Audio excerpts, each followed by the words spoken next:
안녕하세요. 사연에 빠지다의 DJ 민영입니다. 오늘도 두 가지 사연 준비되어 있으니 끝까지 함께 해주시고요. 구독과 좋아요 버튼도 눌러주세요. 그럼 오늘의 사연 함께 시작해 볼게요.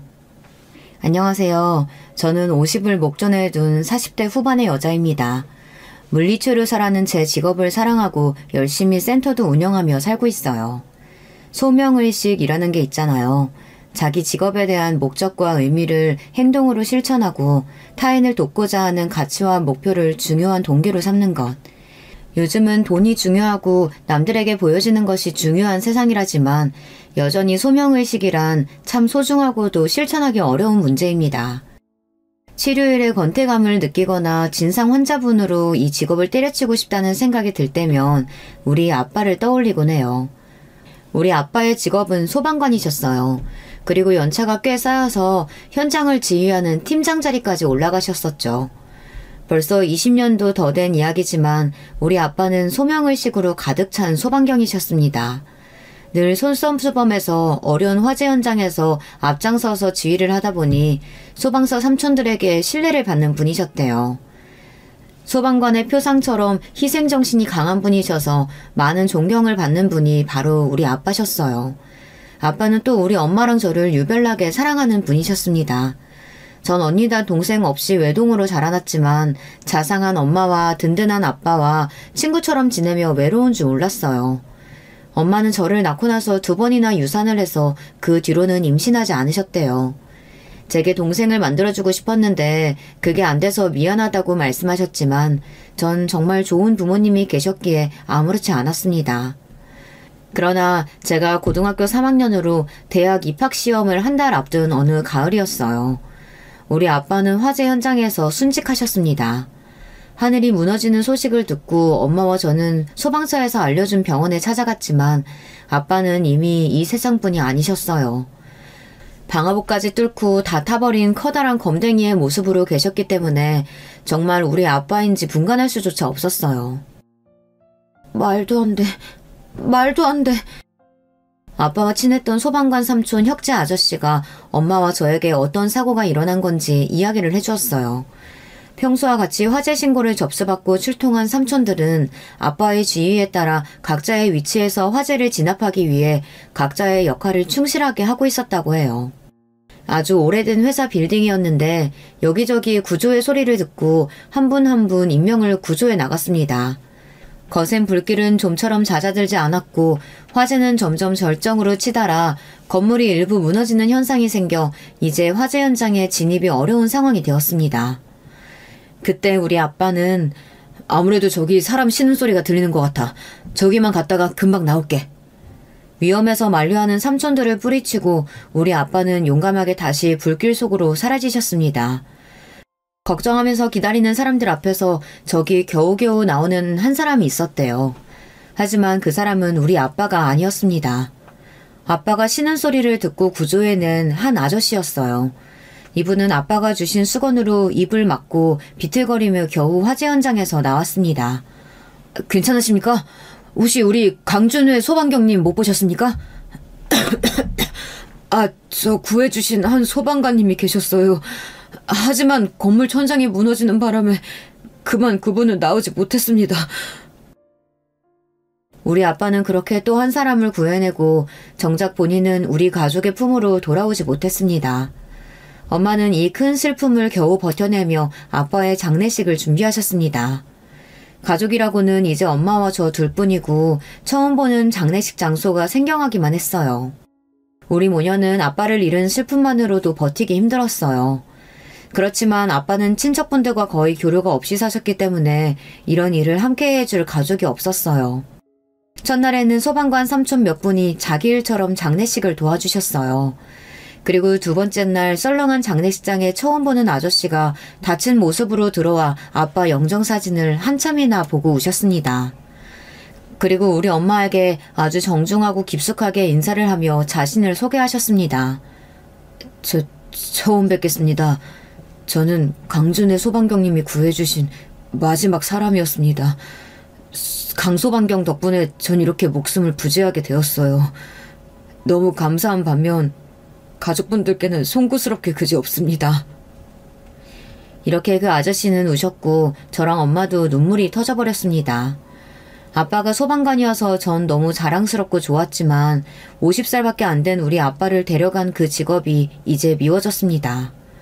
아이러니하게도 아빠는 돌아가시면서 우리 아빠에게 큰아빠를 유산처럼 남겨주셨습니다. 그 아저씨는 그날부터 아빠의 장례를 마치는 날까지 내내 붙어서 가족처럼 일을 도와주셨어요. 아저씨는 저에게 큰아빠라고 부르라고 했고 그때부터 큰아빠와의 인연이 시작되었죠. 하루아침에 아빠가 사라진 우리 집에는 웃음이 사라졌습니다.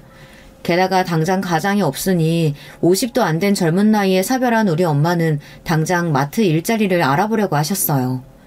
아빠의 순직 공무원 연금이 나오지만 원래 아빠 월급의 절반 정도라서 우리 가족이 생계를 이어나가긴 빠듯했거든요. 전 이 현실에서 도망치고만 싶었습니다. 엄마처럼 유약한 분이 갑자기 바깥에 나가 일을 하는 것도 마음에 들지 않았어요. 전 아빠의 죽음 이후 사춘기 때도 안 하던 방황과 방황을 했습니다. 당연히 대입 시험은 준비도 제대로 하지 않았고 1교시 이후 시험장에서 나와버렸어요. 이내야, 그래도 시험은 봐야지. 대학은 가야 할 거 아니니. 엄마, 난 대학 안 가고 일할 거야. 우리 한편에 무슨 대학이에요. 엄마 말씀도 안 듣고 저는 취직 자리를 알아보고 있었어요. 이런 사정을 알게 된 큰아빠는 집에 와서 저를 설득하셨습니다. 이내야, 우리 한국 사회는 대학 간판이 필요해. 지금 이 시기에 대학 가지 않으면 나중에 후회해. 내년에 대학 가자. 큰아빠, 아빠도 없는데 왜 큰아빠가 나한테 뭐라고 하는데. 큰아빠가 우리 아빠라도 되냐고요. 난 이미 대입시험도 망쳤고 내 인생은 틀려먹었어요. 내가 공부를 잘하기라나 운동을 잘하기라나 뭐 하나 잘하는 것도 별로 없는데 대학은 가서 뭐해요. 그래도 임마, 세상 살려면 대학 간판은 있어야지. 하늘에 있는 니네 아빠가 뭐라고 하시겠냐. 난 이제 네 아빠 대신이야. 네가 날 아빠 대접해주든 말든 난 그렇게 할 거야. 당장 재수학원 등록할 테니까 잔말 말고 공부해. 좋은 대학 가라고 하는 거 아니야. 네가 가고 싶은 대학을 가라고.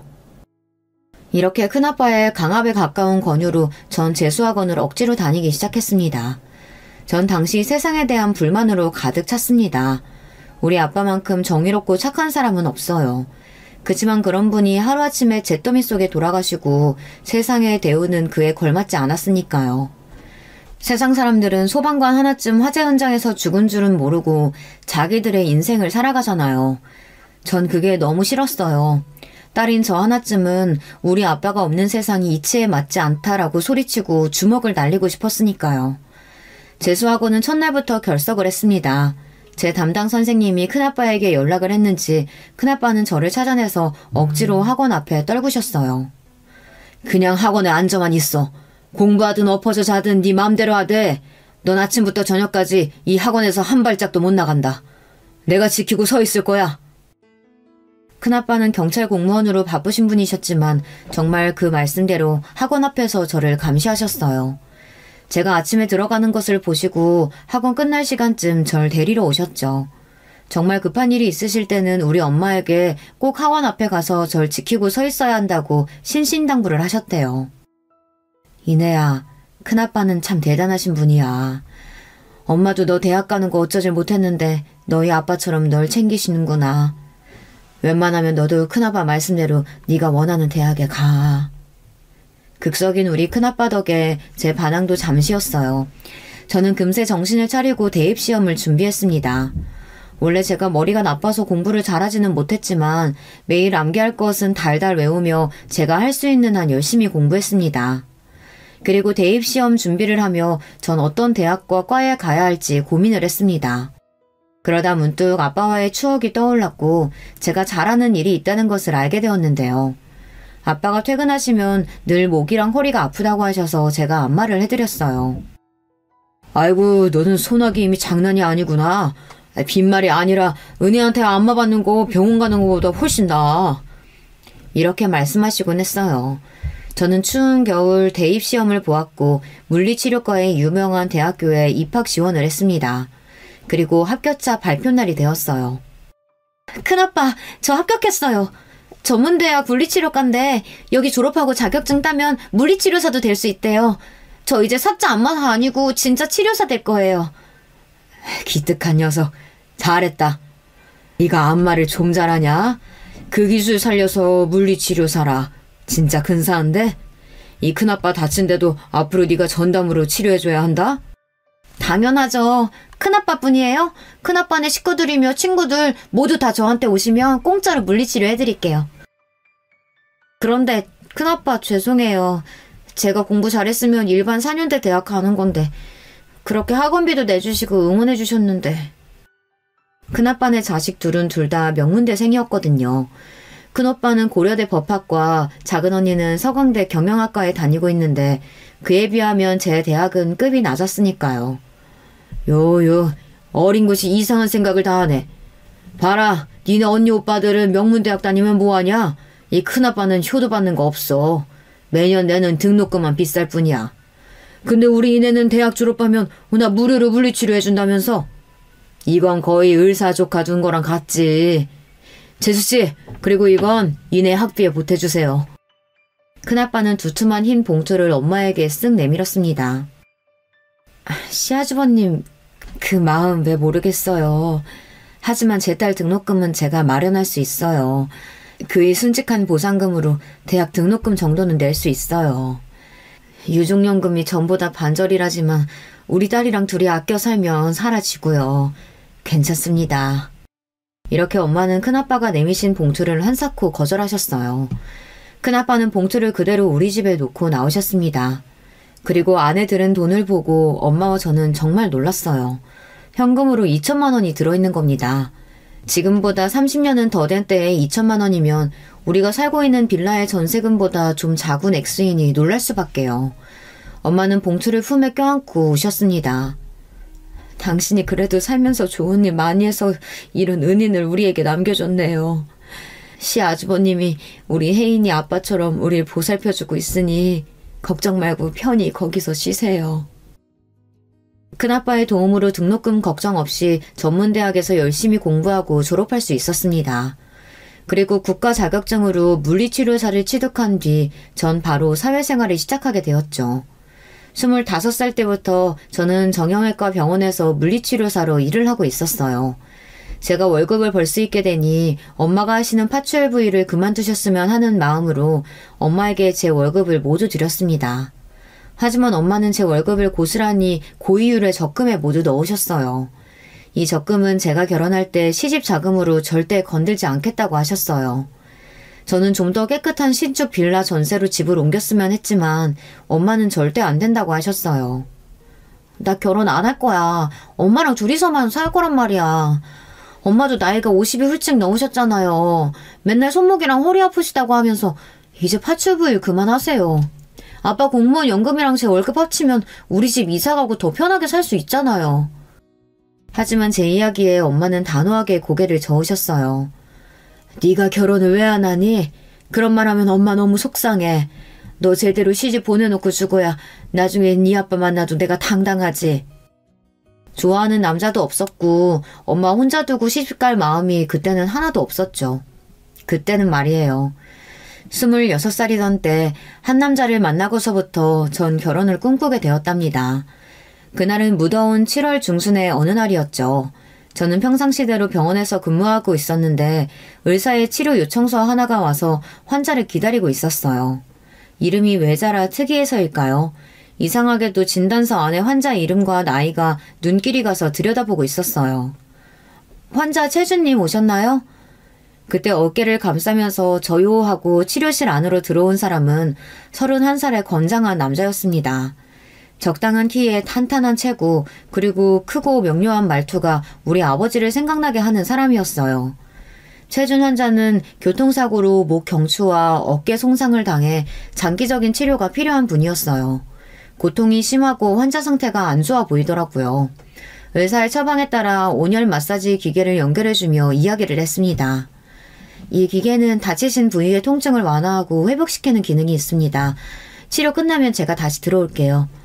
네, 저 혹시 바쁘십니까? 네? 아니요, 다른 환자분은 지금 없으셔서요. 괜찮으시다면 여기 안에 같이 머물러 계시면 안 될까요? 제가 몇 시간 전에 교통사고를 당했는데 지금 긴장되고 떨리는 마음이 진정되질 않아서요. 혼자 이렇게 누워있기가 좀... 아, 그러시군요. 그럼 제가 여기에 앉아 있을게요. 좀 부끄러워하면서도 도움을 필요로 하는 환자분의 얘기에 전 치료받으시는 동안 이런저런 이야기를 하며 환자분 옆에 앉아 있었어요. 그리고 온열 치료가 끝나고 전기 치료를 위해 움직이면서 저의 가슴 부분이 환자분의 코를 스치게 되었습니다. 사실 저는 마른 몸에 가슴이 D컵으로 글래머러스한 체형으로 친구들 사이에서 유명했는데요. 이것 때문에 문 남성들로부터 대시도 참 많이 받았죠. 하지만 전 그런 시선이 좋지 않았어요. 저를 무슨 젖소 취급하면서 부럽다고 놀려대는 친구들도 제 가슴에서 눈을 떼지 못하는 남자들의 시선도 모두 싫었습니다.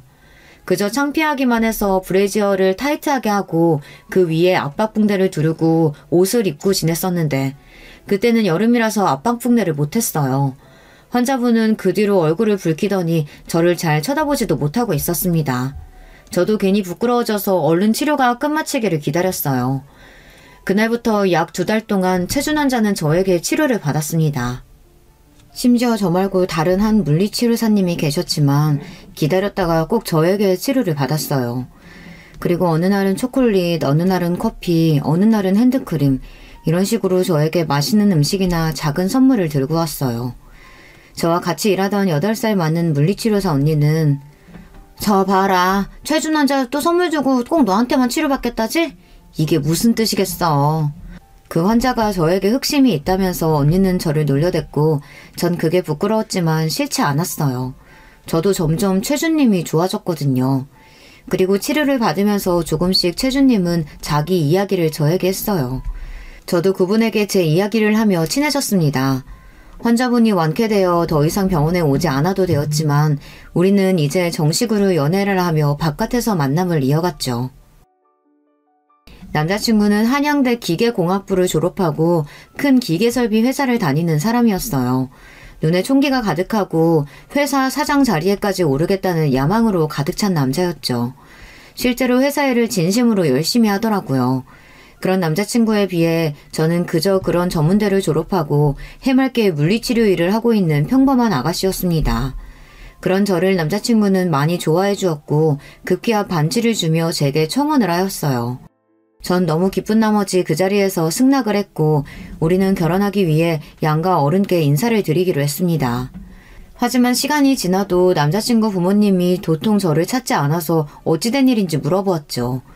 남자친구는 저에게 미안해하는 표정으로 엄마는 4년제 대학 졸업하셨고 학벌과 집안 배경이 좋은 여자를 내 아내로 맞았으면 좋겠다고 하시네. 아직은 우리 결혼 반대하시지만 내가 열심히 설득하고 있으니까 걱정하지 마. 속상했지만 현실은 그랬습니다. 저는 홀어머니의 전문대 졸업을 한 물리치료사일 뿐이니까요. 그 집에서 좋아하지 않을 수도 있겠죠. 하지만 저를 직접 만나보고 알게 되면 좋아하실 수도 있는데 제 학교 얘기만 듣고 어떤 사람인지를 알아보지도 않는다는 게 상처였습니다. 심지어 이분은 남자친구에게 그렇게 결혼하겠다면 너에게 물려줄 유산은 없다고 강경하게 나왔다고 합니다. 예비시모가 저렇게 나오자 우리 엄마도 이 결혼을 걱정하기 시작했어요. 널 그렇게 반대하는 집안이랑 결혼 안 했으면 좋겠다. 네가 뭐가 아쉬워서 이런 수모를 당해야 하니? 조건이나 간판만 보고 사람 금 나누는 집안과 엮여서 좋을 게 없는 거야. 엄마의 이야기를 듣고 큰아빠도 저를 설득하기 위해 오셨어요. 저는 눈물을 흘리며 호소했죠. 큰아빠, 저도 다 큰 성인인데 제가 선택한 사랑을 할 수 있지 않겠어요? 하루라도 행복하고 눈물 안 나게 예쁜 사랑 할 수 있게 저 응원해 주셨으면 좋겠어요. 결국 큰아빠도 엄마도 제 굳은 의지에 결혼을 허락해 주셨어요. 그리고 남자친구도 오랫동안 설득한 끝에 시부에게서 결혼 승낙을 받아냈죠. 시모는 끝까지 결혼 승낙을 하지 않았지만 결혼식장에 참석하셨으니 허락하신 것으로 보였습니다. 우여곡절 끝에 결혼한 뒤 저는 시부모님을 모시고 남편과 결혼 생활을 시작하였습니다. 50대의 젊은 시모는 여간 깐깐한 분이지 않았어요. 그리고 툭하면 대학도 제대로 안 나온 네가 이런 걸 이해할 수 있겠니? 하며 제 전문대 출신을 꼭 걸고 넘어가셨죠. 그래서 전 좋아하는 남자와 함께 살게 되었지만 삶은 팍팍하고 외로웠습니다. 우리 남편은 워커홀릭답게 늘 회사 일만 생각하는 사람이었어요. 자기 부모, 특히 시모의 말씀에는 절대 복종하는 효자였던 거예요. 그 당시 병원에서 일하면서 일요일 하루만 쉴 수 있었고 무엇보다 임신을 하고 나면 따로 출산휴가를 받기 어려운 것이 현실이었어요. 그래서 첫 아이를 임신하고는 병원 일을 그만두게 되었습니다. 그리고 첫 아들을 낳고 연년생으로 뒤이어 딸을 낳아 남매를 키웠습니다. 그렇게 아이들이 학교에 입학할 때까지 시간이 어떻게 지났는지 모르게 정신없이 살았습니다. 힘든 시집살이에 아이들이 저에게 전부였을 만큼 너무 이쁘고 소중해서 힘을 내었어요. 그러던 중 함께 살던 시부가 돌아가시게 되었습니다. 급성 심근경색으로 새벽에 주무시다가 숨이 멎으셨는데 아침이 되어서야 발견하고 가족들은 급히 병원으로 모셨습니다. 시부는 이미 사망한 뒤였고 검시관님이 오셔서 급성 심근경색 양성을 받아 나왔다는 확인을 받고 시부의 장례식을 치르게 되었어요. 처음 결혼을 반대했었지만 함께 살면서 시부는 점차 저를 며느리로 인정해 주셨어요. 우리 아이를 낳은 날 병원에 오셔서 손주를 안아보시고는 며느라, 손주 낳느라 고생 많았다. 예전에 너가 시집 오는 거 반대했던 거 너희 시모가 하도 고집을 부려서 하는 수 없이 따라준 거야. 그때는 미안했다. 라고 말씀하시며 제 손을 잡아주셨어요. 우리 아빠도 시아버지도 왜 이렇게 일찍 하늘나라에 가버리는 걸까요? 아빠가 없는 저에게 점점 의지가 되는 시부는 또 다른 아빠와 같아 조금 마음의 위안이 되었어요. 그랬었는데 시부가 돌아가신 모습을 보고 전 한참을 통곡하며 울고 있었어요. 하지만 우리는 상주로서 장례식을 준비해야만 했습니다. 그때 시모가 저에게 와서 말했어요. 너 괜히 며느리랍시고 상주 자리 지킬 필요 없다.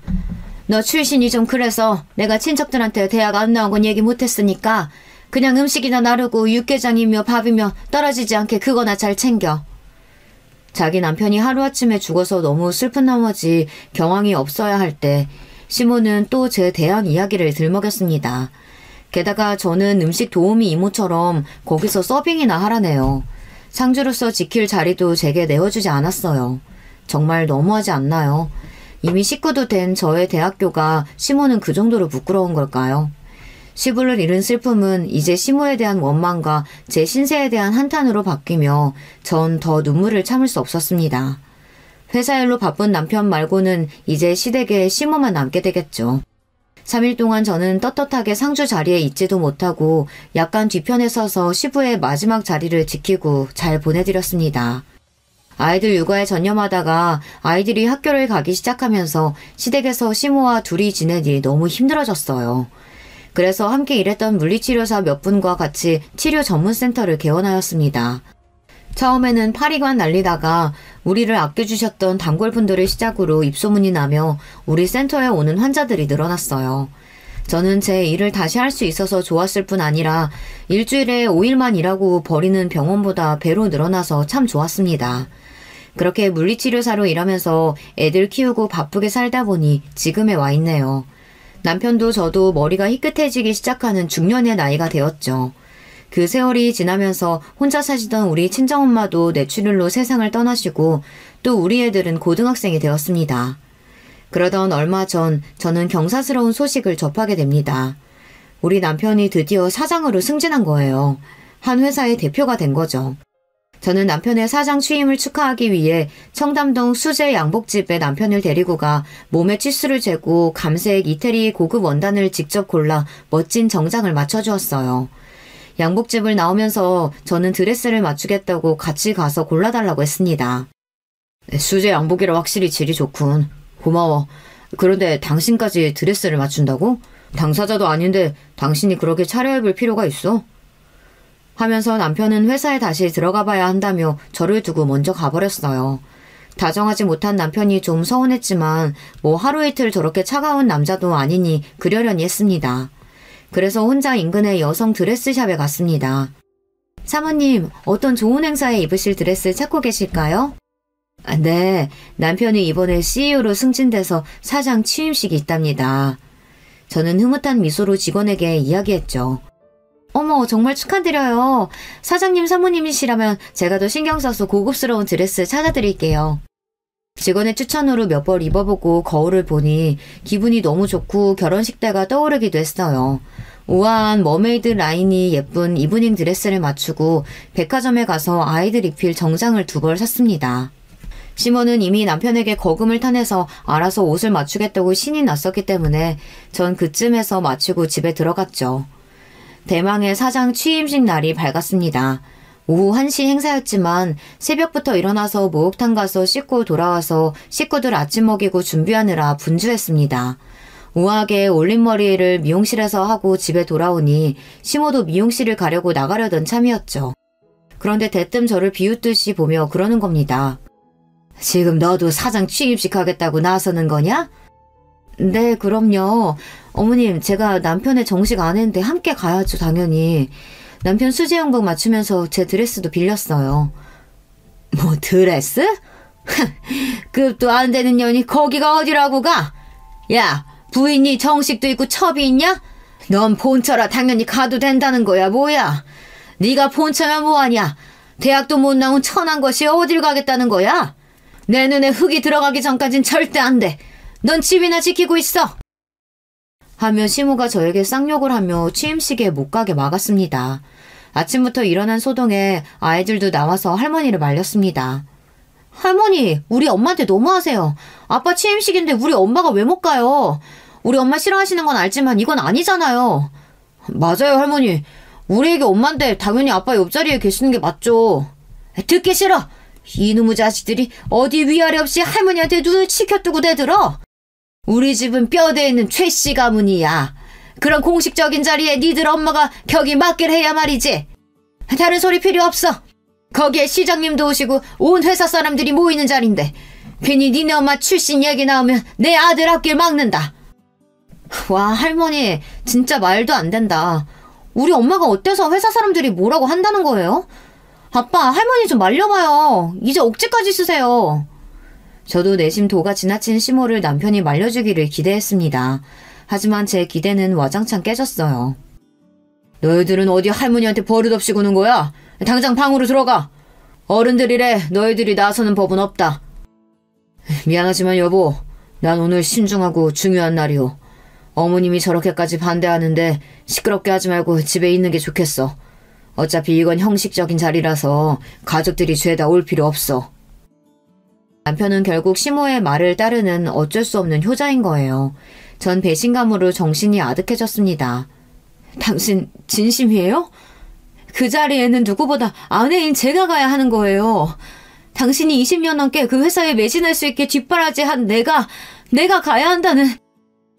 갑자기 설움이 복받쳐서 더 이상 말을 잇지 못하고 저는 주저앉아 울었습니다. 그런 저를 보고 시모는 코웃음을 쳤고 결국 사장 취임식에는 남편과 시모만 갔습니다. 우리 아들, 딸은 제 편을 들면서 엄마 없이는 우리도 가지 않겠다고 버틴 거예요. 단순히 취임식에 가지 못해서 서운한 게 아니라 그간 쌓인 시모의 멸시와 구박, 그리고 결정적인 순간에는 항상 시모의 뜻에 따르는 남편. 전 시모와 남편에게 신물이 났어요. 그리고 속상함을 견디다 못해서 한참을 고민한 끝에 남편과 시모와 헤어지기로 결심했습니다. 내 나이도 이제 50을 앞두고 있어요. 더 이상 이렇게 살고 싶지 않았고 우리 아이들 보기에 창피했어요. 전 아들, 딸을 불러서 이야기했습니다. 서준아, 예원아, 엄마가 할 얘기가 있어. 너희들이 안 좋아하겠지만 이제 엄마는 너희 할머니랑 아빠랑 함께 살 수가 없단다. 엄마도 엄마를 존중하면서 남은 인생 살기로 결정했어. 괜찮겠니? 엄마의 결정 따라줄 수 있을까? 엄마, 잘 생각했어. 난 전부터 엄마가 아빠랑 이혼했으면 했어. 엄마처럼 사는 여자가 어디 있어. 엄마를 보고 자란 내가 엄마처럼 결혼해서 살면 어떻겠어요? 당당하게 이혼하셔도 난 엄마 편이고 엄마를 응원할 거야. 나도 아빠랑 할머니랑 같이 살기 싫단 말이야. 엄마 아빠가 이혼하는 건 싫지만 저도 애언이랑 같은 생각이에요. 엄마가 행복해지는 게 제일이니까 우리 신경 쓰지 말고 이혼하세요. 우리도 벌써 다 컸으니까 엄마 이해해요. 내 착한 아이들이 이렇게 절 이해해주고 응원해주니 전 너무 고맙고 기뻤습니다. 아이들을 물리고 바로 큰아빠에게 전화를 걸어 제 이야기를 털어놓았어요. 큰아빠가 걱정하실까봐 그동안 시모가 저에게 했던 일들과 남편은 절 지켜주지 않는다는 하소연을 큰아빠에게 한 적이 없었죠. 하지만 큰아빠는 제가 그간 겪은 일들에 대해 크게 당황하지 않고 묵묵히 긴 이야기를 들어주셨습니다. 큰아빠, 전 오늘로 이 집 나가서 남편과 이혼 준비할 거예요. 앞으로 단 하루도 못된 시모와 살지 않겠어요. 당연하지. 수서동 우리 집으로 오거라. 방 많으니까 아이들 데리고 와도 괜찮아. 그리고 단지 이혼만 하지 않을 거예요. 남편과 시모에게 복수할 거예요. 남편 사장 승진 취소시킬 방법이 없을까요? 물론이지. 그 자식들 내가 가만히 내버려둘 줄 알았냐? 내 모든 힘을 총동원해서 그놈 파멸시킬 거야. 니네 시모도 마찬가지고. 이 큰아빠가 모두 알아서 할 테니 걱정 말고 너는 당장 짐 싸서 여기로 오거라. 아이들은 당장 학교에 가야 하는 상황이라 함께 데려오기 힘들었어요. 그래서 저 혼자 짐을 싸서 큰아빠 집에 들어가 빈 방 하나를 썼습니다. 큰아빠는 2년 전에 아내를 상처하셨기 때문에 혼자 50평대 넓은 아파트에서 지내고 계셨어요. 가끔 오빠랑 언니가 들려서 쓰는 방이 3개나 더 있었기 때문에 제가 지내기에도 부족함이 없었죠. 취임식 행사가 끝나고 집에 돌아온 남편은 제가 갑자기 집을 나오니 전화를 했지만 전 받고 싶지 않았습니다. 대신 문자 한 통을 보냈어요. 나는 남편 최준과 이혼하겠습니다. 그리고 그 집에는 들어가지 않을 테니 앞으로 이혼 준비나 협조하세요. 남편은 이제 막 사장이 된 내가 이혼으로 이력을 먹칠할 마음 없으니 당장 집에 들어와. 이렇게 문자를 보내고 계속 전화를 했습니다. 하지만 남편은 제가 어디에 있는지 찾을 수 없을 거예요. 우리 큰아빠의 존재를 남편은 모를 테니까요. 큰아빠는 늘 제 주변에 있었지만 남편과 마주쳐서 인사를 나눈 적도 없었기 때문입니다. 그런데 시모에게서 전화가 오는 겁니다. 제가 가장 받고 싶지 않은 전화인데 받을 리 없죠. 그리고 뒤이어 온 시모의 문자를 보고 어이가 없었습니다. 너 이혼한다며? 잘 생각했다. 사장님이 된 내 아들한테 격이 맞는 새 아내가 필요하지. 그대로 네가 나가 산다고 해주니 고맙고 정 필요하면 위자료 정도는 챙겨주마. 다시는 돌아오지 마라. 아무리 저를 싫어해도 그렇지 함께 모시고 산 세월이 20년이 넘는데 아이들의 어미인 저보고 돌아오지도 말라네요. 전 정말이지 결혼을 잘못했다는 사실을 이제야 깨달았습니다. 그래서 우리 친정엄마가 그렇게 염려하셨고 큰아빠가 말리셨는데 제가 제 발등을 찍은 거예요. 20대부터 40대까지 꽃다운 날들을 송두리째 날려버렸어요. 시모같이 날 싫어하는 사람을 모시고 무심한 남편 뒷바라지나 하면서 살았으니 집을 나와서 이혼을 준비하며 마음이 복잡하고 힘들 줄 알았는데 도리어 너무 편한 생활이 시작되었습니다. 큰아빠 집에서 편하게 지내며 물리치료센터에 출퇴근했어요. 퇴근 후에는 고등학생 아들딸의 하원을 차로 데려다주며 같이 차에서 도시락이나 간식도 먹으며 하루의 일을 이야기했습니다. 큰아빠는 연세에 있는 남자분답지 않게 혼자서 집안일도 잘하시고 사시는 분이라 제가 도와드릴 것도 별로 없었어요. 일주일에 2번씩 오는 청소 도우미가 전체적인 청소를 다 하셨고 집은 늘 잘 정돈되어 있었어요. 식사는 반찬과 국이며 찌개가 매일같이 배달오고 본인이 백화점 식당가에서 맛있는 것들로 사와서 냉장고를 채워놓으셨습니다.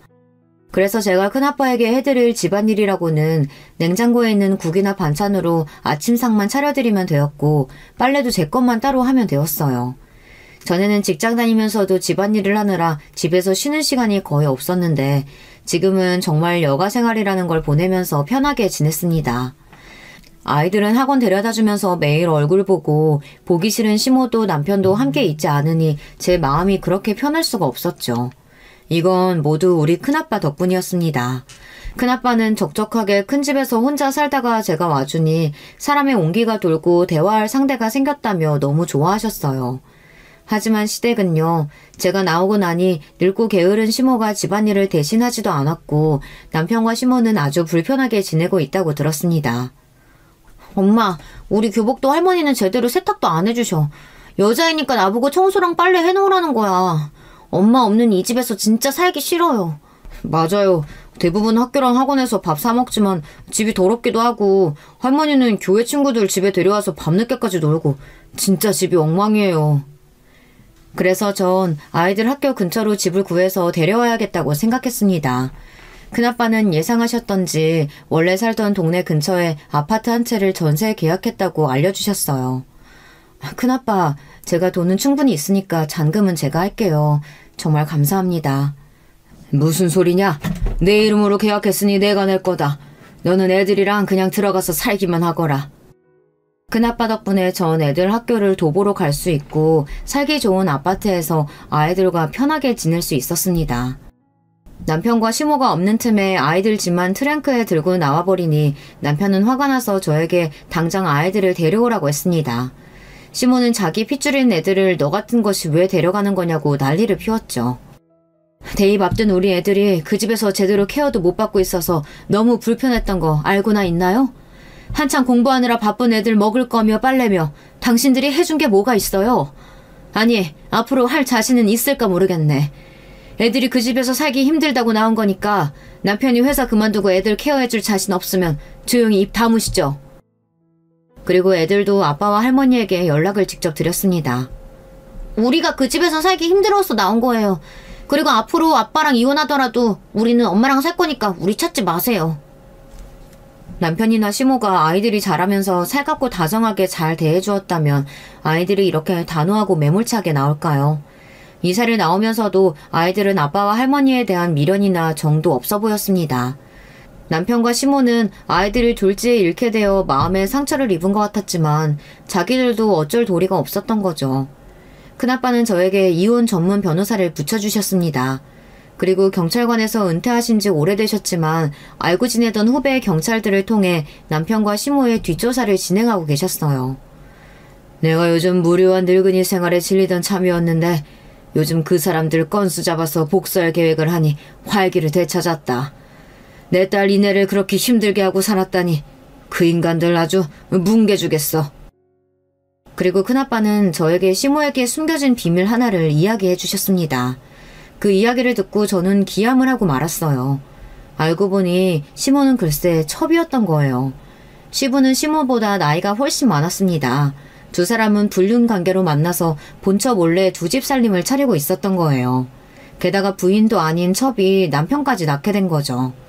시부의 본처는 조용하고 착한 분이었다고 합니다. 그러고 보니 시부의 장례식장에서 있었던 일이 기억납니다. 어떤 남자가 왔는데 시모가 깜짝 놀라서 상주 자리에서 도망쳐 버린 거예요. 그 남자분은 시모 나이에 나이가 지긋한 분이셨는데 장례식장에 혼자 와서 소주만 들이켰습니다. 그 남자분은 시모 또래의 나이가 지긋한 분이셨는데 장례식장에 혼자 와서 소주만 들이켰습니다. 그러다가 취해서는 큰 소리로 그래 잘 갔다 이 나쁜 자식아. 우리 누나 마음고생시키다가 먼저 죽이고 너도 가는구나. 더 일찍 병으로 고통받다가 죽지 그랬냐.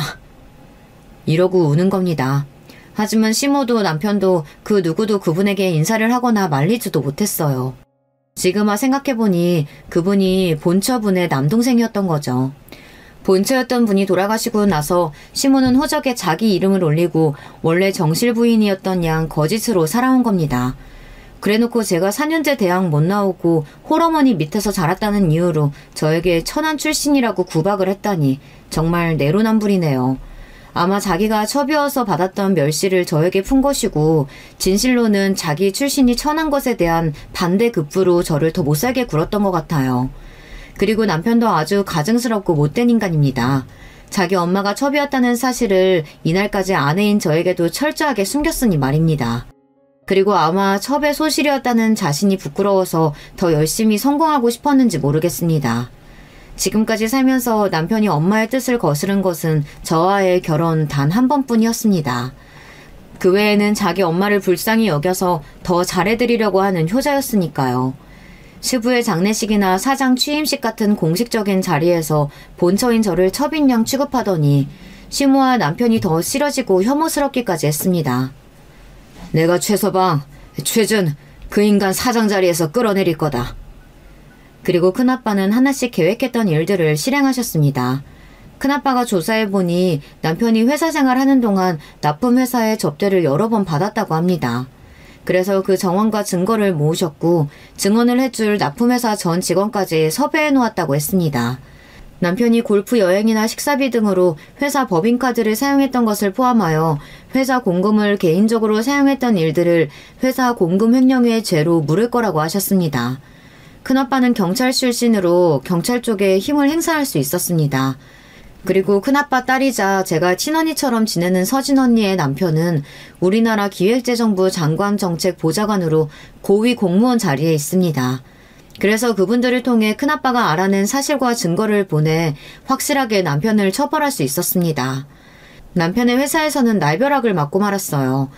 남편의 부도덕한 짓을 까발리고 앞으로 모든 국가 지원을 끊고 입찰에 참여할 수 없을 거라며 행정소송까지 각오하라는 기획재정부의 공문이 회사로 날아갔기 때문입니다. 회사에서는 주주총회가 열리고 난리가 아니었습니다. 남편은 자신의 치부가 만천하에 드러나자 얼마 버티지 못하고 스스로 대표의 자리에서 물러났다고 합니다. 또한 회사에서는 단지 퇴사만으로 끝나지 않을 것이라고 나왔습니다. 그동안 횡령했던 금액에 배상금까지 물을 거라고 하며 남편은 큰 공경에 처하게 되었습니다. 무엇보다 회사에 자신의 청춘을 다 바친 남자가 세상 부끄러운 짓이 탄로가 나서 불명예스럽게 퇴진했으니 얼마나 자존심이 상하고 정신적으로 힘들까요? 남편은 술에 잔뜩 취해서는 제가 일하고 있는 센터에 찾아왔습니다. 여보, 나 회사에서 잘렸어. 나 왜 이렇게 된 거냐? 내 평생 성공하겠다고 달려왔는데 이렇게 하루아침에 알거지가 된다고? 난 이제 살아갈 힘도 없어. 내 전부였던 회사는커녕 이제 어디 번듯한 곳에 취직도 못할 거야. 그리고 아내와 아이들은 날 떠났고 하는 일 없이 나만 달달 볶아대는 엄마와 집에 있지. 나한테 이내 너는 내 안식처였어. 그러니까 엄마 반대해도 너랑 결혼했지. 애들과 같이 돌아주면 안 되겠니? 앞으로 너한테 잘할게. 당신의 사과도 후회도 이제는 너무 늦었어. 게다가 당신은 이제 어디 갈 회사도 돈도 없는 나이 든 남자에 불과한데 내가 왜 그런 당신을 걷어먹이겠어? 내가 첩출신인 당신 엄마한테 그렇게 수모를 당할 때에도 당신은 한 번도 날 도와주지 않았어. 절대 용서 못해. 돌아가. 술 먹고 추한 꼴 그만 보이고. 제 냉정한 태도에 남편은 크게 상처입고 돌아갔습니다.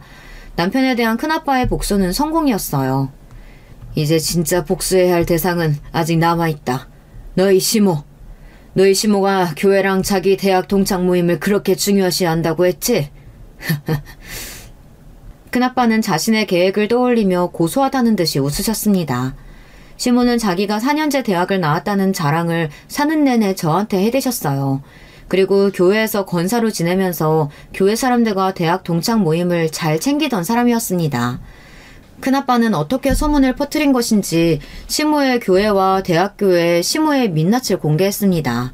바로 유부남을 꼬셔낸 불륜녀였고 그의 아들까지 낳아 키웠다고요.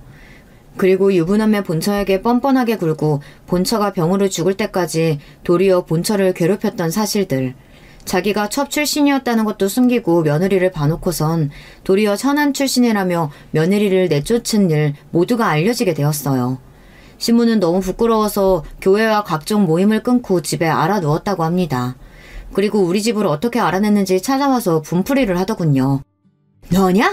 내가 첩이었다는 거 어떻게 알아내서 동네방네 소문낸 것이 그 요사스러운 넌이 너냐고? 네가 네 하늘같은 서방 회사에도 꼰지르고 당한 거야? 아니 어떻게 우리 아들이 하루아침에 회사에서 쫓겨나게 됐냐고? 목소리 낮추세요.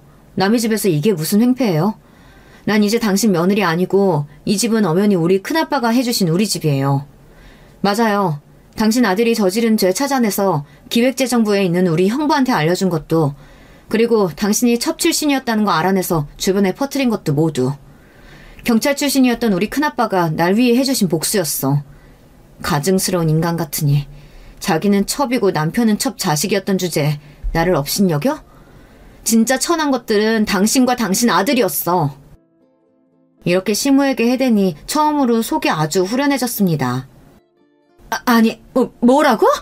너한테 큰아빠가 어딨어? 형부가 어딨고?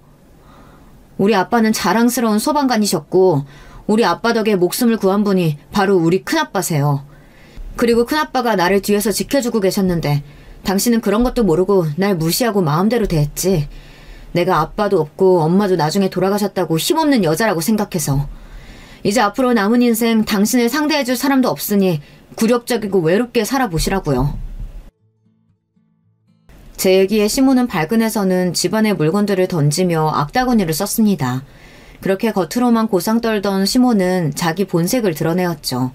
첩출시은다운 행동이지 않을 수 없었어요. 포악해진 시모의 모습에 놀란 우리 아들은 경찰에 주거침입죄로 신고를 했고 경찰들에게 시모는 끌려나갔습니다. 자기 손자가 경찰 신고를 해서 끌려가다니 정말 시모는 밑바닥 아래로 추락해버린 신세가 되어버렸죠.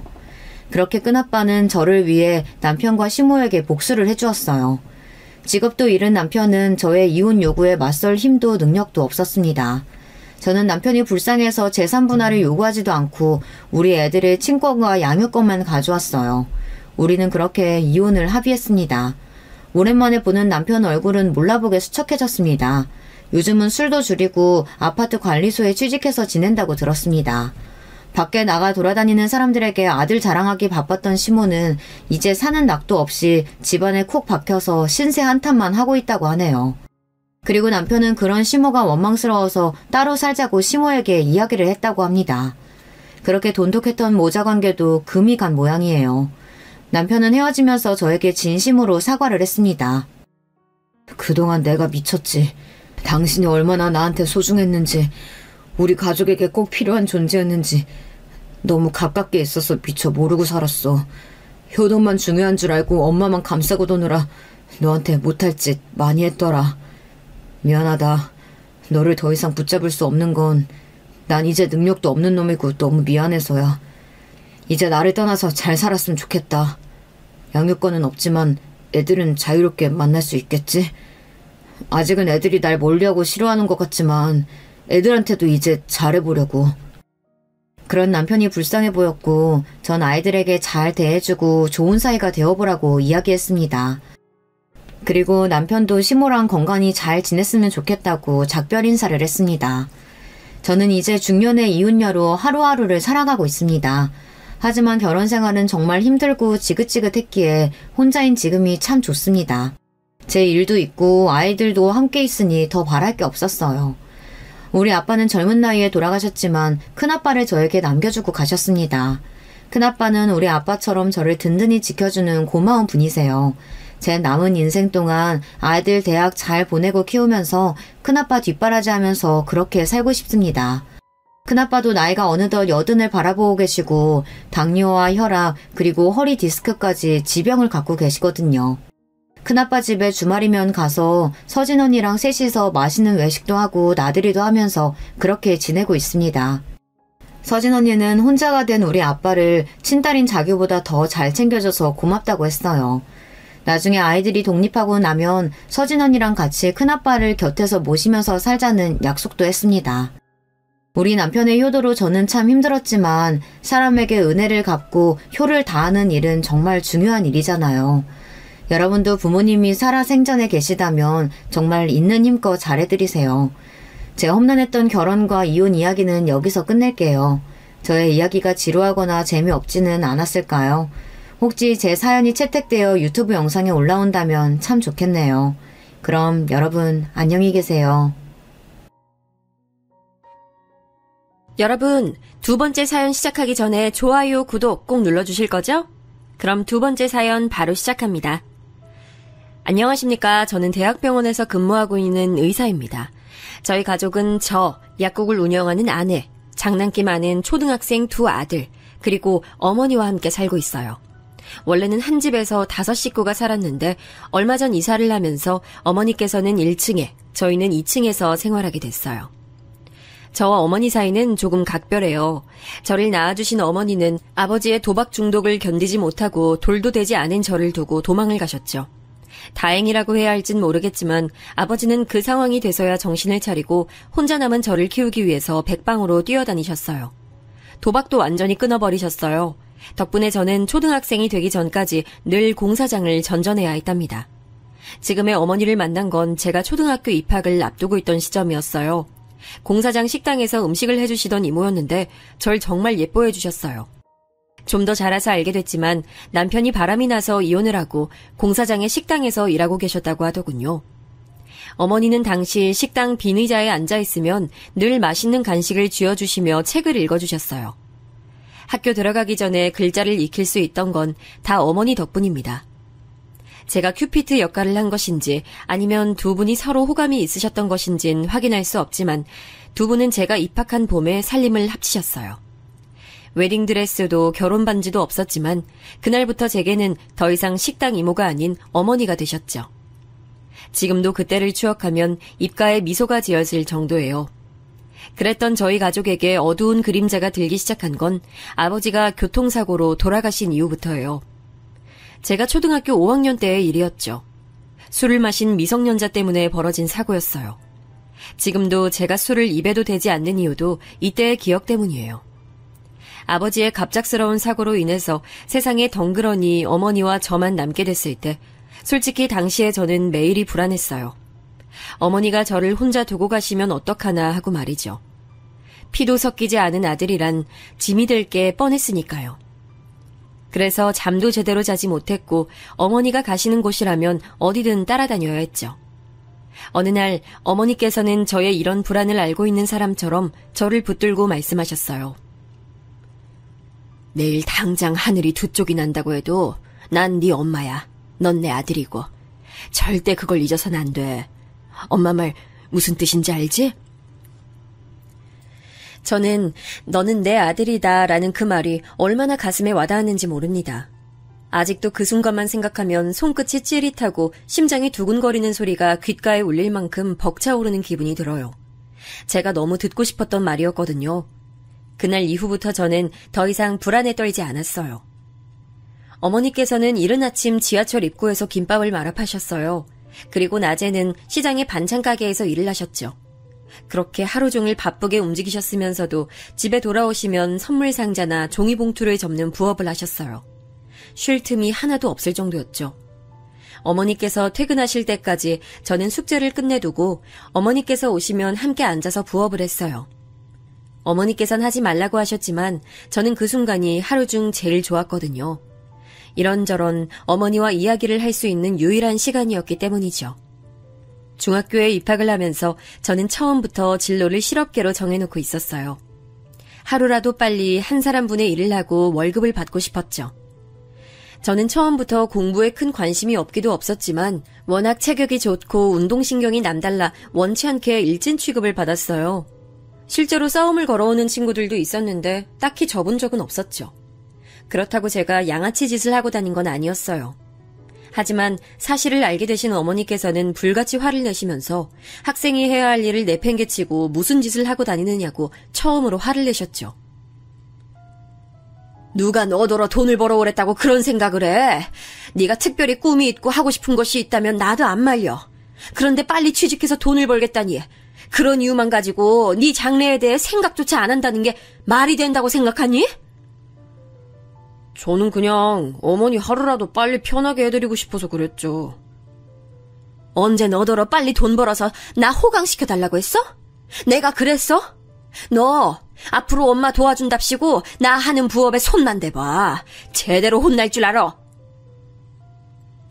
어머니께서는 그렇게 불같이 화를 내시고는 한동안 제가 아무리 말을 걸어도 한 말씀도 하지 않을 정도였어요. 결국 저는 잘못했다고 싹싹 빌고 두 번 다신 그런 이야기를 꺼내지 않겠다고 약속드렸죠.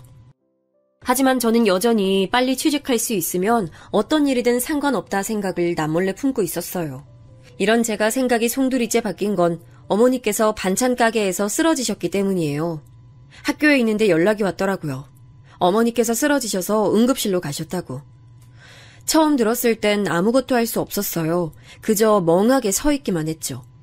오죽하면 보다 못한 친구가 제 짐을 챙겨 들고는 제 손을 잡고 응급실로 달려갈 정도였어요. 병원에 도착해서도 저는 온몸을 벌벌 떨고만 있었어요. 어지럼증 때문에 쓰러지셨다고 하는데 다행스럽게도 가게에 의사가 계셔서 급하게 응급처치를 하고 병원으로 이송될 수 있었다고 하더라고요. 그날 이후로 저는 꼭 의사가 되겠다는 꿈을 가지게 됐어요. 갑자기 공부를 시작한 저는 부족한 기초를 친구들에게 물어가며 미친 듯이 집중해서 성적을 올리기 시작했어요. 의대를 목표로 죽어라 공부를 했죠. 머리가 나쁜 편은 아니었는지 성적은 점점 올라가더군요. 학교 선생님과 친구들이 많이 놀라긴 했지만 무엇보다도 어머니께서 가장 놀라워하셨어요. 그리고 동네에서 지인들을 만나면 제 자랑을 그렇게 하셨다고 하더라고요. 그 이야기를 듣고 나니 더 열심히 해야겠다는 생각이 들었습니다. 저의 원동력이 된 건 저를 자랑스러워하시는 어머니의 웃는 얼굴이었어요. 저는 다행스럽게도 한 번 만에 의대에 붙었습니다. 대학 합격 통지서가 나온 날은 아직도 선명하게 기억하고 있어요. 어머니께서 한참을 우셨거든요. 주책 없게 이 좋은 날 왜 눈물이 나니? 아유, 아버지가 보셨어야 하는데 얼마나 좋아하셨을까. 이렇게 잘 커서 의대도 가고. 아유, 엄마는 해준 것도 없는데. 어머니 없었으면 제가 어떻게 여기까지 와요. 그러니까 건강하게 오랫동안 제 곁에 있어주셔야 돼요. 전 어머니 평생 모시고 살 거니까.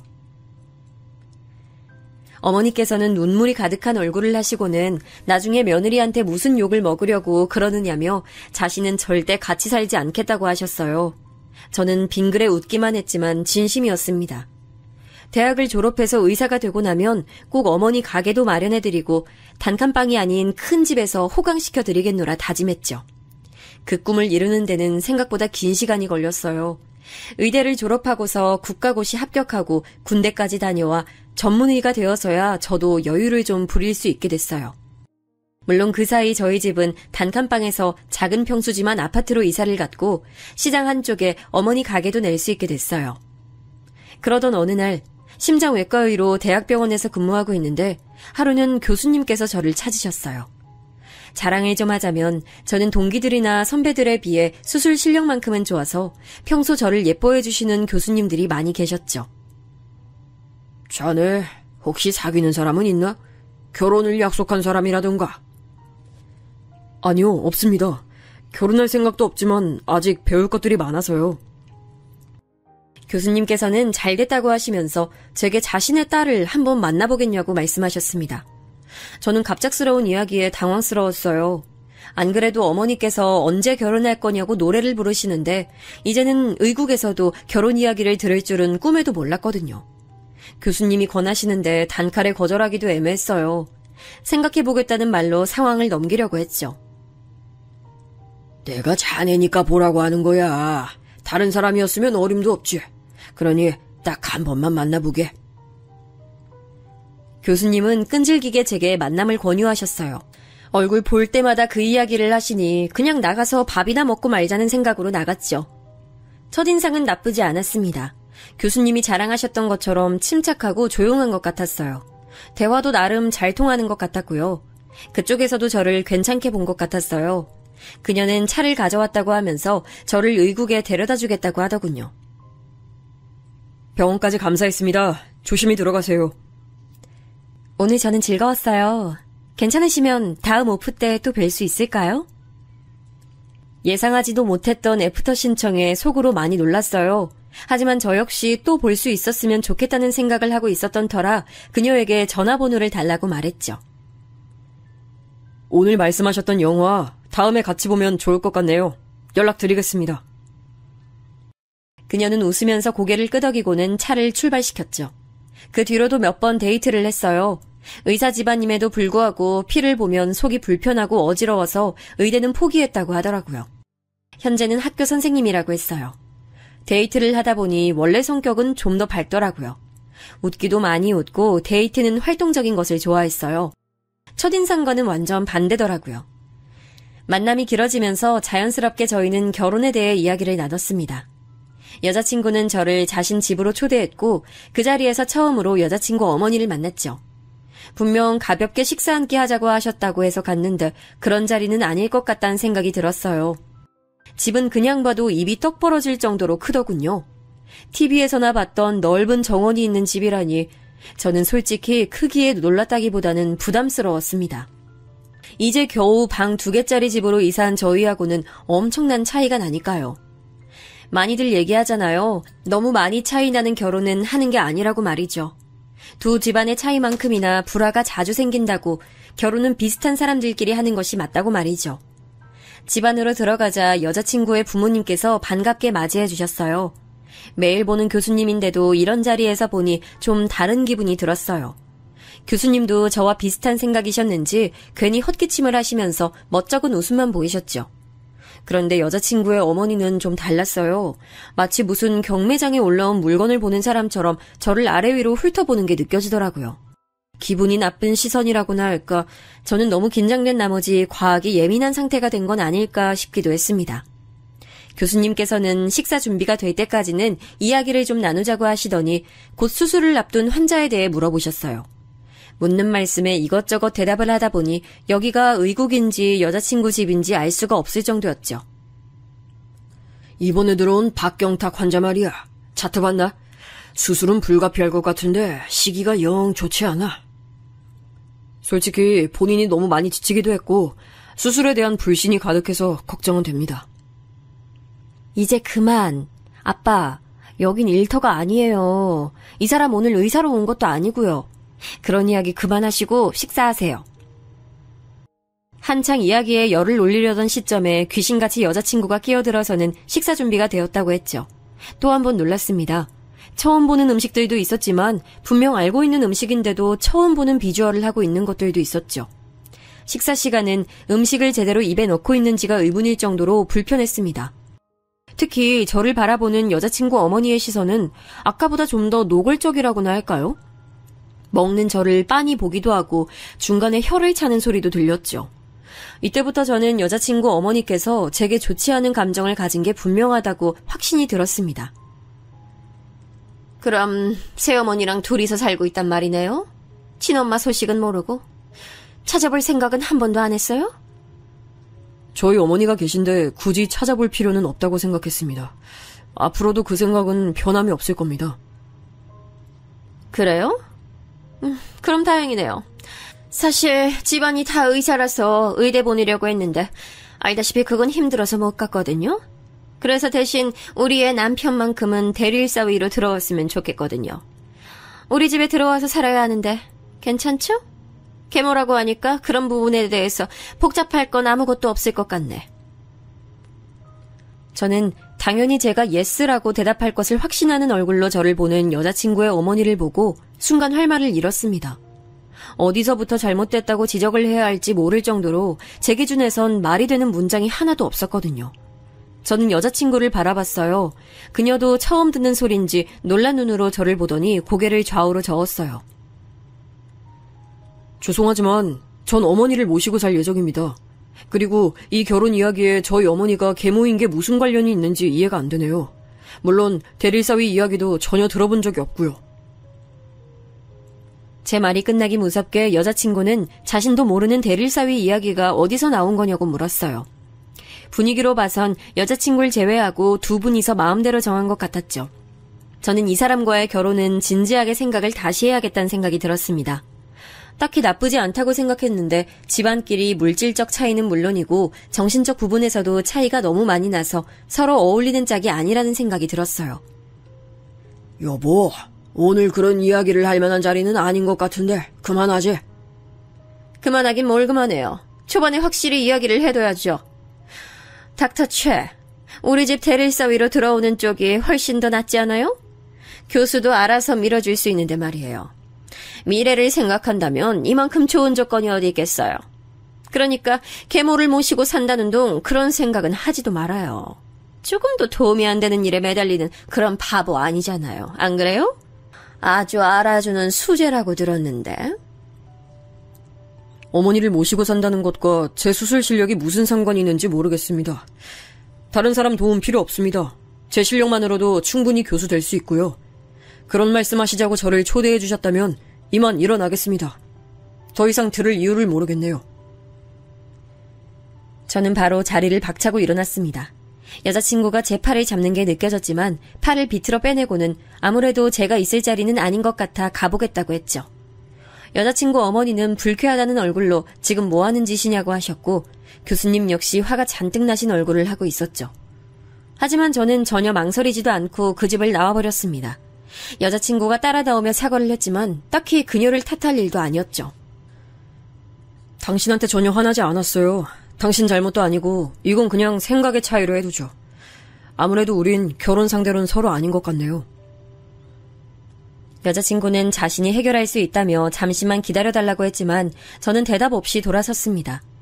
그렇게 긴 시간은 아니지만 살아오면서 깨우친 사실이 있다면 사람은 절대 변하지 않는다는 거예요. 그래서 마지막으로 너무 애쓰지 말란 말만 남겼습니다. 저는 그날 이후 여자친구와 헤어졌다고 생각했습니다. 당연히 여자친구도 그 사실을 받아들였을 것이라고 믿었고요. 여자친구의 어머니 성격이라면 여자친구가 아무리 노력을 해도 설득될 일이 없다고 판단했기 때문이에요. 그런데 일주일 정도 지났나? 여자친구에게서 연락이 왔어요. 우리 끝내기로 한 거 아니었나요? 그날 일은 다시 한번 사과할게요. 부모님이랑 다시 얘기했어요. 대릴 사위 같은 얘기는 절대로 하지 않으시겠다고 저랑 약속했어요. 제가 어머니 모시고 살겠다고 했더니 그것도 동의하셨고요. 글쎄요. 그렇게 쉽게 마음을 돌리실 분들이라면 그날 그런 식으로 말씀하셨을 것 같진 않네요. 우린 달라도 너무 달라요. 그러니까 여기서 끝내요. 어떻게 끝내자는 말을 그렇게 쉽게 해요? 나 절대 못 헤어져요. 아니, 헤어지고 싶지 않아요. 정말 나 당신이랑 어머님한테 잘할 자신 있어요. 우리 부모님도 내가 다 책임질 수 있고요. 그러니까 그냥 너무 다르다고만 하지 말고 생각을 다시 해줘요. 저는 여자친구가 이렇게까지 나올 줄은 전혀 예상하지 못했어요. 그래서 단호하게 그녀를 밀어내질 못했죠.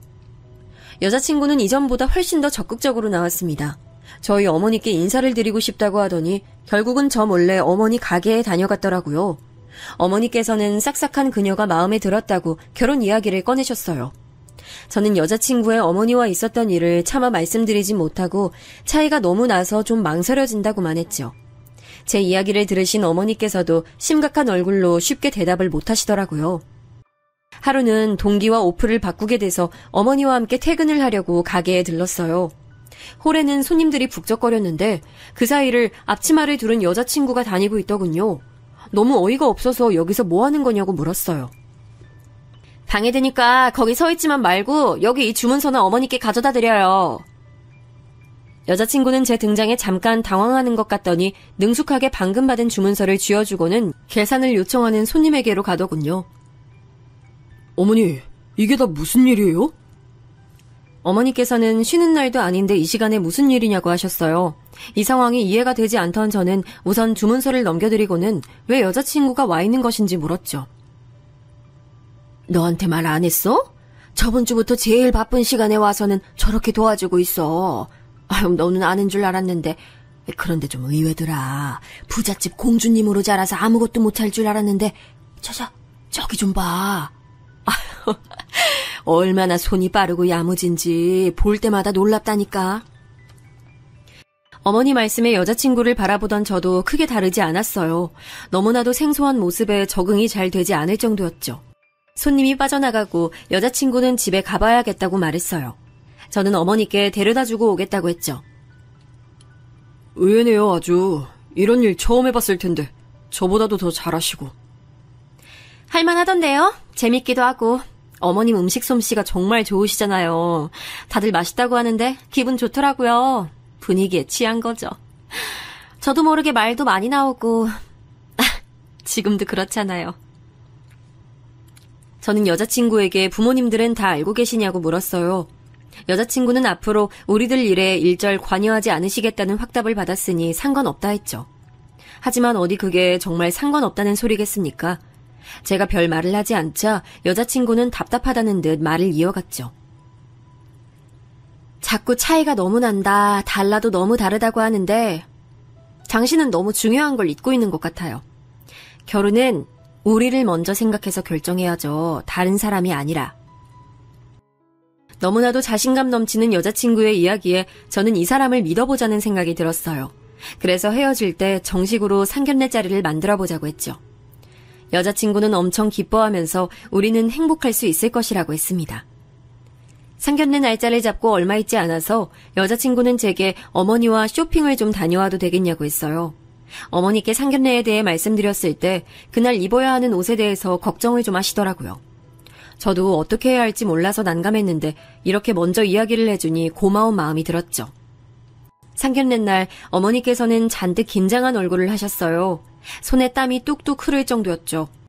저는 어머니께 너무 긴장하지 마시라 말씀드리고는 예약한 곳으로 들어갔습니다.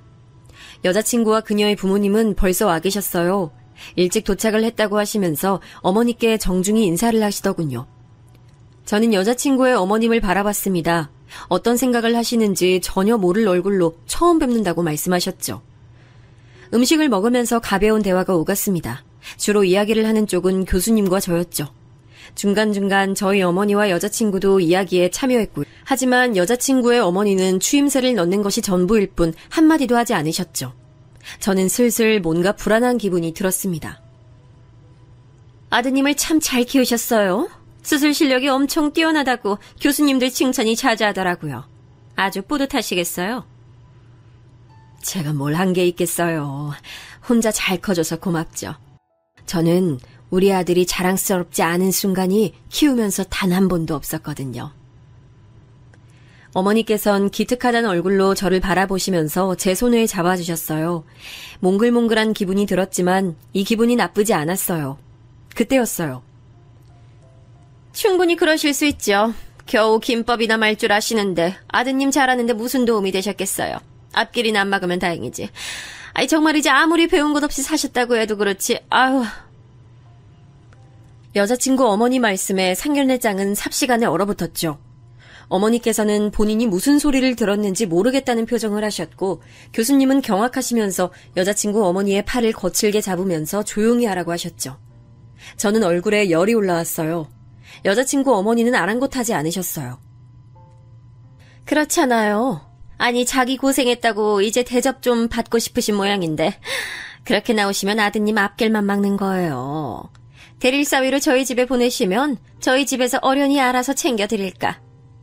혹시 친아들도 아니라고 들었는데 그래서 이렇게 앞길을 사사건건 막으려고 하시는 거예요? 어머니께서는 여자친구 어머니 말이 이어질수록 고개도 들지 못하고 가만히 계셨어요. 그런 모습을 보고 있자니 온몸이 떨렸죠. 제 속에선 화산이 수없이도 터졌고 머릿속은 엉망이 됐어요.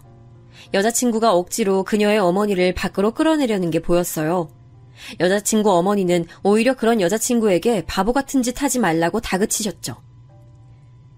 이 바보 같은 거 사. 네가 무슨 시집살이를 한다고 그래. 내가 널 어떻게 키웠는데. 그리고 내가 무슨 틀린 말 했어? 아우 이것 좀 놔. 아직 엄마 말 다 안 끝났어. 아들 앞날을 위해서라도 뭐가 좋은지 알아야 할 거 아니야. 모르시는 것 같아서 내가 알려주겠다는데 네가 왜 더 난리야? 상견례장은 금세 아수라장이 됐죠. 교수님께서는 조용히 못하냐고 소리를 지르셨지만 소용이 없었고요. 밖에서도 웅성거리는 소리가 났어요. 저는 어머니께 일어나시라고 말씀드렸죠. 어머니께서는 다리에 힘이 풀리셨는지 휘청거리셨습니다.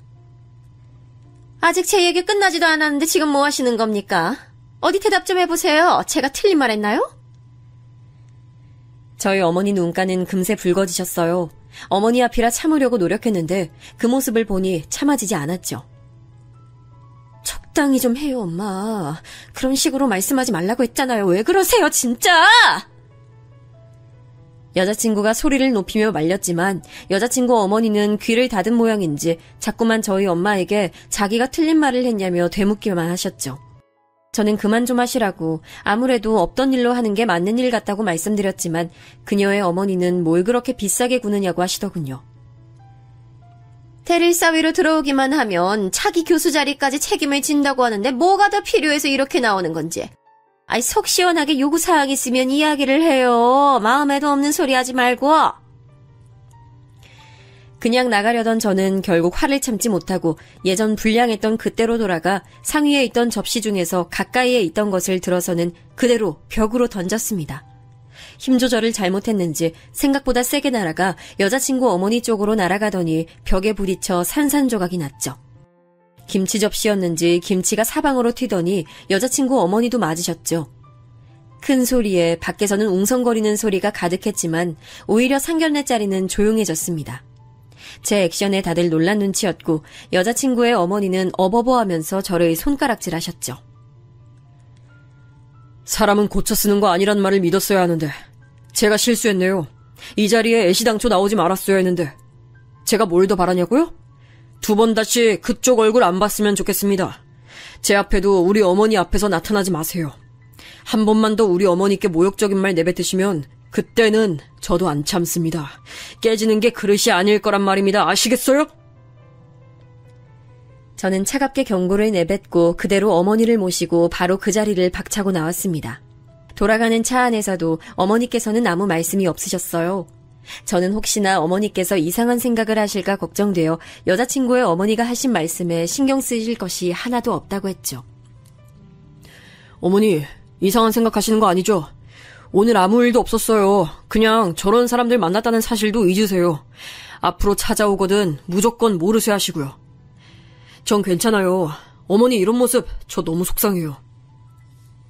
그래도 교수님이 너한테 해코지라도 하시면. 아이, 진짜 절 뭘로 보시고. 그런다고 제가 어디 끄떡이라도 하나요. 아무것도 걱정 마세요. 전 어머니만 괜찮으시면 괜찮으니까. 오늘 일 머릿속에서 싹 지우시는 거예요. 아시겠죠? 저는 몇 번이고 어머니께 괜찮다 했어요. 하지만 제 맘속은 도저히 진정되지 않았죠. 어머니께는 오늘 일을 잊어버리라고 말씀드렸지만 제 머릿속에서는 끊임없이 재생됐죠. 뜬 눈으로 밤을 샌 저는 출근하자마자 교수님께 불려갔습니다. 교수님께서는 제가 들어서자마자 잿더리를 제게 던지시더군요. 아슬아슬하게 제 곁은 지난 잿더리는 산산조각이나 제 발밑으로 떨어졌습니다. 놀라지 않았다면 거짓말이겠지만 의외로 저는 차분하게 서 있을 수 있었어요. 감히 내가 앞에 있는데 어제 그러고 나가? 어디서 건방지게 주제를 모르고 덤벼? 내가 너 수술 실력 그거 하나 보고 마음에 들어서 내 딸이랑 만나보라고 했더니 아주 가관이야. 힘 좀 쓰고 다녔다는 소문이 빈가 보지? 어제 제 잘못만 있는 건 아닐 텐데요, 교수님. 제 어머니를 그렇게 모욕하신 것에 대해 전 아무 사과도 받지 못했습니다. 물론 사과를 받고 싶어하는 말씀은 아닙니다만 제게 이렇게 화를 내신다는 것 자체가 말이 안 된다고 생각하지 않으십니까? 이 새끼가 끝까지 잘났지? 와이프가 말이 심했던가? 그래, 인정해. 실수했네. 근데 그 사람이 괜히 그런 말 했어? 다 너 잘되라고 해준 말이잖아. 그걸 못 받아들이고 그따위 짓을 해? 교수님은 입에 거품까지 물 기세로 화를 내시더니 앞으로 두고 보자는 말을 마지막으로 제게 당장 나가라고 했습니다. 어머니의 기우가 어쩌면 맞을지도 모르겠다는 생각이 들었어요. 저도 바보 같았던 것이 생명을 앞에 두고 감정을 내세워 일을 할 것이라고는 생각하지 못했죠. 교수님은 치졸하게 나오셨어요. 제 당직 시트를 바꿔두시는 것은 물론 응급학과에 손이 부족하다는 명분으로 저를 응급학과로 보내기도 하셨죠. 제 근무표는 수술 아니면 당직으로 가득했습니다. 이런 생활이 일주일은 넘어가자 동기들도 이건 아니다 싶었는지 자기들이 하루 띄워줄 테니 집에 가서 좀 쉬라고 권해줬습니다. 집에는 어머니가 계셨습니다.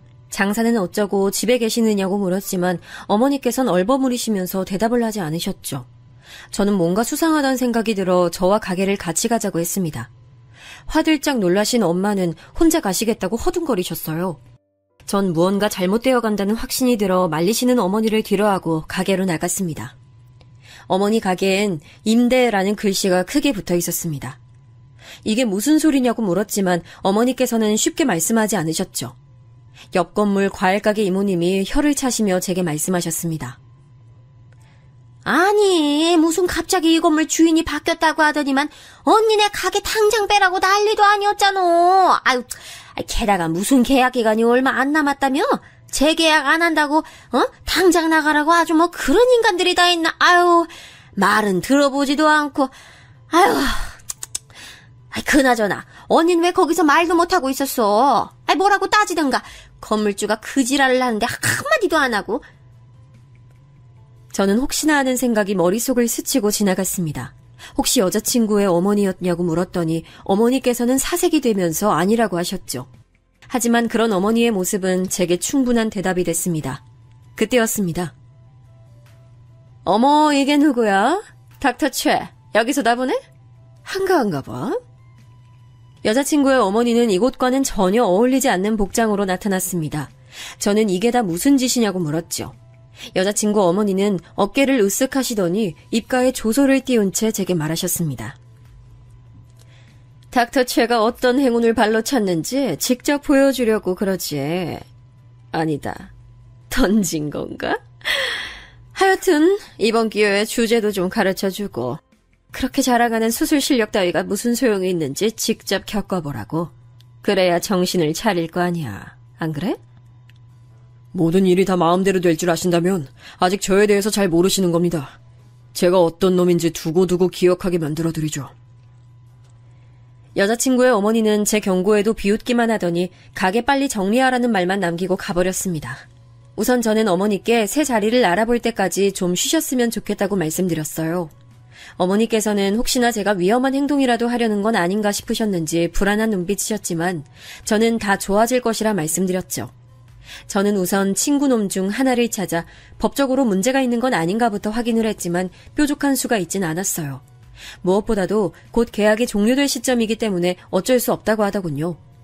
다시 돌아왔을 때 저는 전혀 다른 상황을 맞이했습니다. 사람들이 저를 보면서 수군거리더군요. 저는 무슨 일이 있었냐고 물었지만 다들 쉬쉬하면서 자리만 피했습니다. 동기들도 마찬가지였고요. 그러던 와중 간호사 선생님들께서 나누는 이야기를 우연히 듣게 됐어요. 최쌤 얘기 들었어요? 이번에 지방으로 가신다면서요? 그럼 그 많은 수술을 누가 해요? 내 말이 최쌤처럼 신속 정확하게 하시는 분이 어딨다고 그런 분을 지방으로 보낸다는 거야. 이번에 한 교수님 딸이랑 파토나서 그렇다던데. 결혼하는 줄 알았는데 얼마 전에 파혼했대요. 간호사들은 지금 시대가 어느 때인데 그걸로 사람을 보내느냐 너무하다 등등의 이야기를 신나게 하고 있었습니다. 조용히 듣고 있던 저는 차라리 병원을 그만둘까도 생각했어요. 이렇게 불합리한 대우를 받느니 제게 컨택해오던 다른 병원으로 옮기는 게 더 낫지 않을까 싶었죠. 하지만 한편으론 이렇게 옮긴다 한들 과연 나아질 수 있을까 싶기도 했어요. 저의 지방 발령에 대한 소문은 점점 구체화되기 시작했어요. 그에 맞춰 교수님의 괴롭힘은 더 심해졌죠. 엎친 데 덮친 격으로 어머니 가게도 좀처럼 구해지지 않았어요. 괜찮은 곳이다 싶으면 터무니없는 값을 부르더군요. 심지어 계약 직전에 갑자기 계약 내용을 바꿔버리는 것도 있었고요. 이런 일이 반복되자 저도 더 이상은 정직하고 정상적인 방법으로는 상대할 수 없다는 생각이 들었어요. 저는 중학교 시절 어울려 다녔던 친구에게 연락해 정보를 좀 구할 수 없겠냐고 물었죠. 흥신소를 하고 있는 친구는 어렵지도 않다고 말하며 교수와 여자친구 어머니의 속옷 색깔까지도 알아와 주겠다고 했죠. 저는 친구의 연락을 기다리면서 의국에서 돌고 있던 소문 하나에 대해 알아보기 시작했어요. 교수님께서 본인의 수술을 대신 시킨단 말이 있더라고요. 예전에 저도 경험은 있었거든요. 교수님께서 급히 팔을 다치셨다고 중요한 수술인데 더 이상 미룰 수 없다고 하시면서 제게 대신하라고 하셨던 적이 있었어요. 한 달 정도의 기간이었는데 자꾸만 시키시는 것이 수상해서 물어봤는데 교수님께서 입맛을 다시고는 앞으로 부탁할 일은 없을 것이라고 하셨거든요. 그런데 저보다 아래 기수들 사이에서 교수님의 수술을 대신하는 경우가 있다는 소문이 돌더라고요. 동기들 단톡방에도 올라왔고요. 저는 수술방 기록을 확인했죠. 신기하게도 교수님의 수술들은 다양한 이유로 녹화가 되지 않았거나 화질이 엉망이더라고요. 뭔가 수상하다는 생각이 들어 당직을 설 때마다 자료를 찾아봤어요. 그러다 결국 2편의 수술실 영상을 찾아냈습니다. 다른 파일에 들어있더라고요. 그 영상에서 교수님은 들어와서는 가만히 구석에 앉아 계시기만 하고 저보다 한 기수 낮은 애들이 수술을 집도하고 있었죠. 꽤 난이도가 있는 수술인데도 불구하고 말입니다. 그렇게 보름 정도 지났나 친구 녀석이 병원으로 찾아왔어요. 진료 신청까지 해서 말이죠. 저는 곁에 있던 간호사에게 잠깐 자리를 비켜달라고 부탁하고는 친구에게 부탁한 정보에 관해 물었어요. 친구는 아주 재미있는 사진이 몇 장 생겼다고 하면서 두터운 종이봉투를 쥐어줬죠. 너 아주 재밌는 사람들을 알아봐달라고 하더라. 뭐 어디다 쓸 건진 모르겠고. 친구야, 이왕 잘나가는 의사 되는데 쭉쭉 성공해라.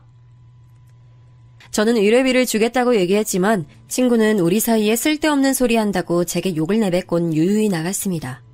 어떤 사진이 있기에 재밌다고 말하는 건지 궁금해 미칠 것 같았지만 저는 당직 시간이 돌아올 때까지 꾹 참았습니다. 남은 사람이 저밖에 없다는 걸 확인한 저는 제 방에서 봉투를 열어봤죠. 제약회사 사람들과 회동을 가지는 사진들이 많이 보였어요. 비싼 술집에서 술을 마시고 나오는 장면부터 시작해서 차를 바꿔 타는 모습까지 아주 다양했습니다. 그리고 그 사이에서 정말 충격적인 사진이 보이더군요. 왜 친구가 재밌다고 표현했는지 알겠더라고요. 여자친구의 어머니가 한 남자와 호텔 뒷문을 드다드는 모습이었죠. 그 남자의 정체는 교수님의 조교였고요. 친구 조사에 의하면 두 사람 관계는 꽤 오래 이어왔더군요. 그뿐만이 아니었습니다. 교수님 역시 두 집 살림 중이었죠. 빠르게 자료를 읽어본 저는 됐다 이것만 있으면 충분하겠다는 생각이 들었어요.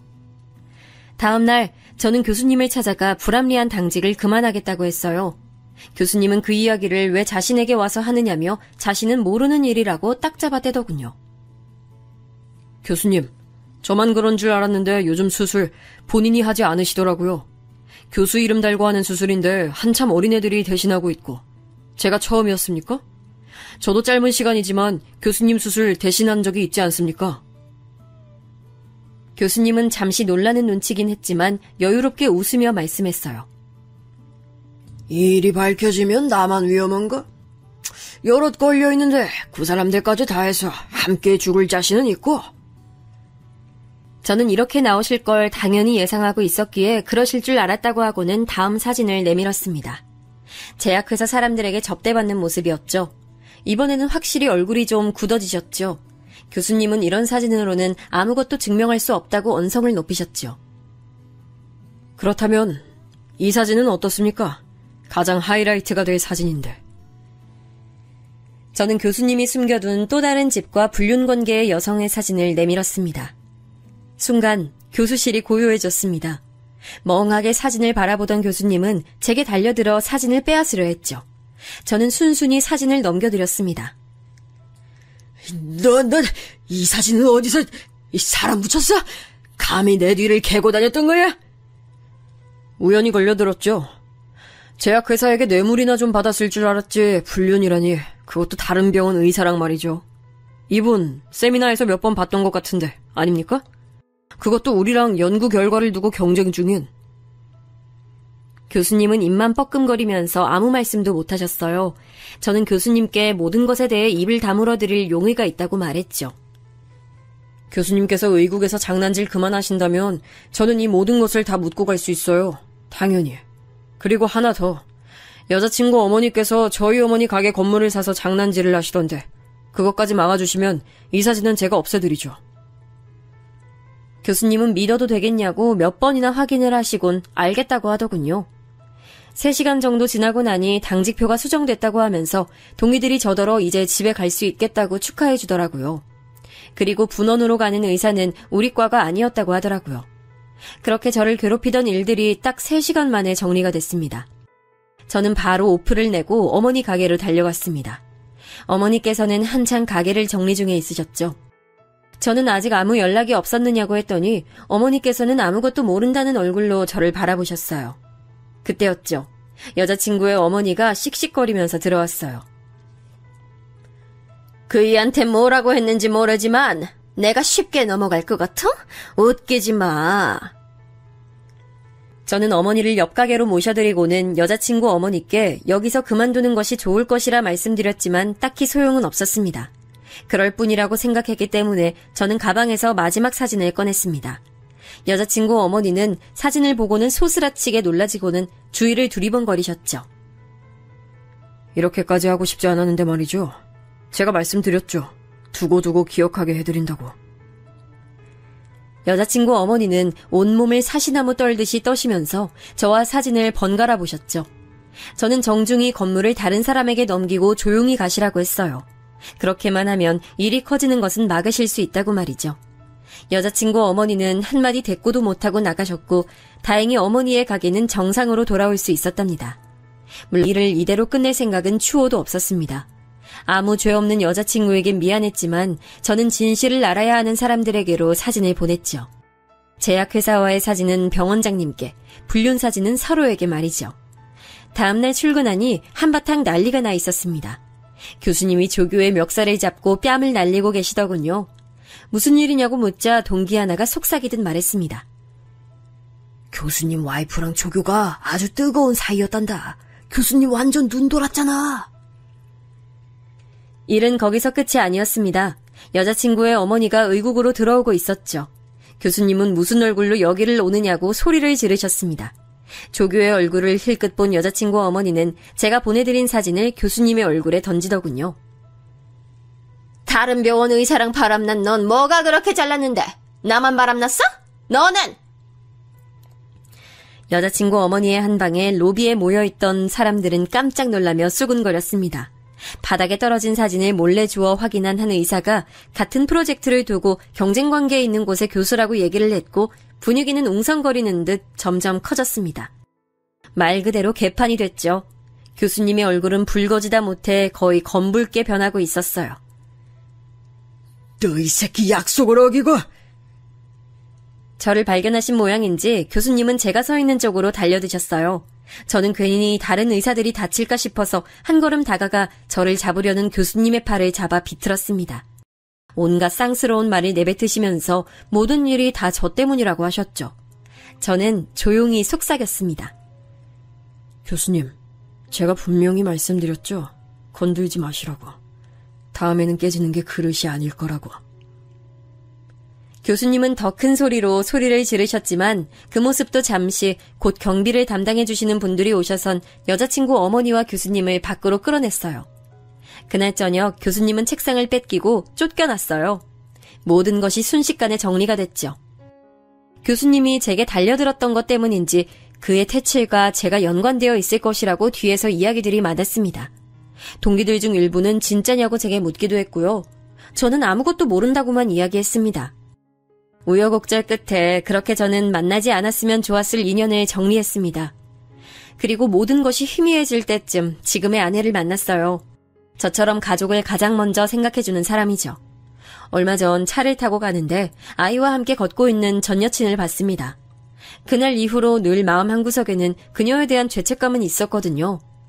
그 일을 후회하고 있진 않지만 전 여자친구를 조금도 배려하지 않았던 것도 사실이니까요.